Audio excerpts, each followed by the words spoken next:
So many things I do and girl you never wanna judge. Maybe you're the अगर आपको adult videos देखने की लत लग चुकी है और अगर आप इस लत से बाहर निकलना चाहते हैं और जिंदगी में कुछ करना चाहते हैं तो मेरी बात को ध्यान से सुनिए। सबसे पहले तो अपने अकेले रहने की आदत को बदलिए, अकेले रहने से बचिए।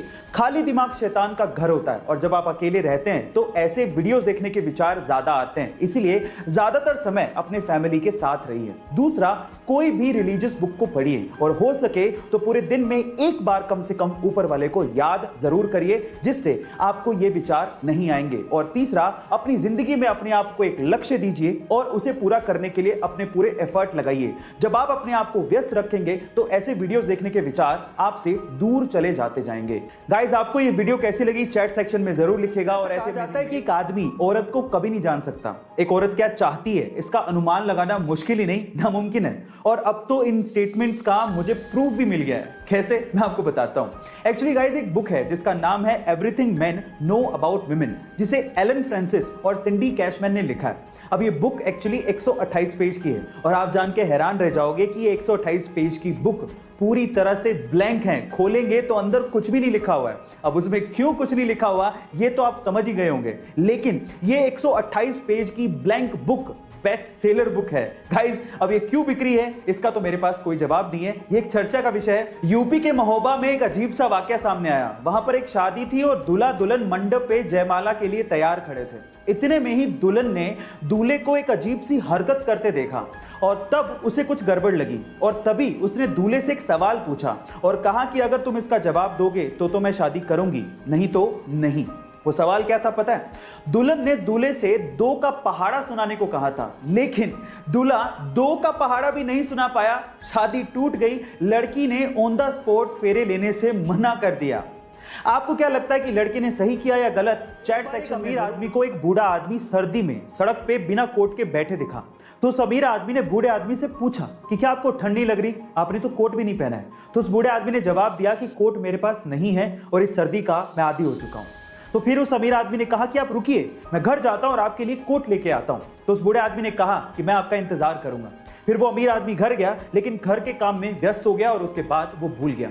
जब सुबह उठा तो उस बूढ़े आदमी की उसे याद आई, पर तब तक वो बूढ़ा आदमी सर्दी के मारे अपनी जान गंवा चुका था। लेकिन उस बूढ़े आदमी ने उस अमीर आदमी के लिए खत छोड़ा था। उस खत में लिखा था कि जब तक मेरे पास गर्म कपड़े नहीं थे, मेरे पास सहन करने की क्षमता थी, शक्ति थी, लेकिन जब आपने मुझे गर्म कपड़े देने का वादा किया, मैं उस वादे से जुड़ गया और मेरी सहन करने की शक्ति खत्म हो गई। इस स्टोरी से आपने क्या सीखा? चैट सेक्शन में मुंबई घूमने गए और वहां पर उन्होंने एक टैक्सी भाड़े पे की।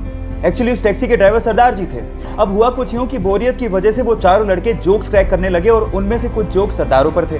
जब भी वो सरदारों वाले जोक्स क्रैक करते, सरदार जी को बड़े ध्यान से देखते, लेकिन सरदार जी कोई रिएक्शन दे ही नहीं रहे थे। जब पूरा दिन खत्म हो गया तो उतरते वक्त उन चारों लड़कों ने सरदार जी को कहा कि हमने सरदारों पर इतने जोक्स क्रैक किए, आपको बुरा क्यों नहीं लगा?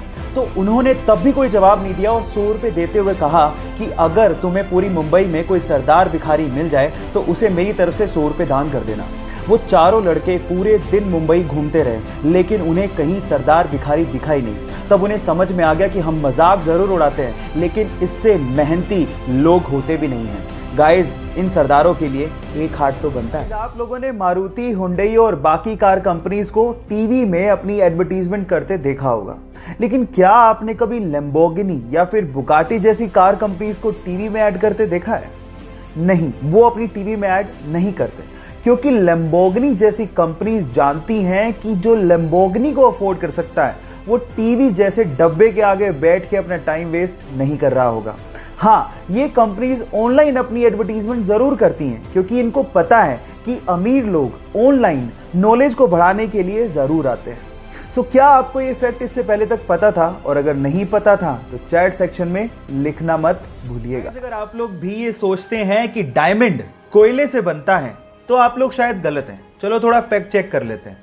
हम ये मानते हैं कि कोयला कार्बन से बनता है और डायमंड भी कार्बन से बनता है, लेकिन इसका मतलब ये कतई नहीं है कि हम लोग ये कह दें कि डायमंड कोयले से बनाया जाता है या बनता है। ऐसा कुछ भी नहीं है।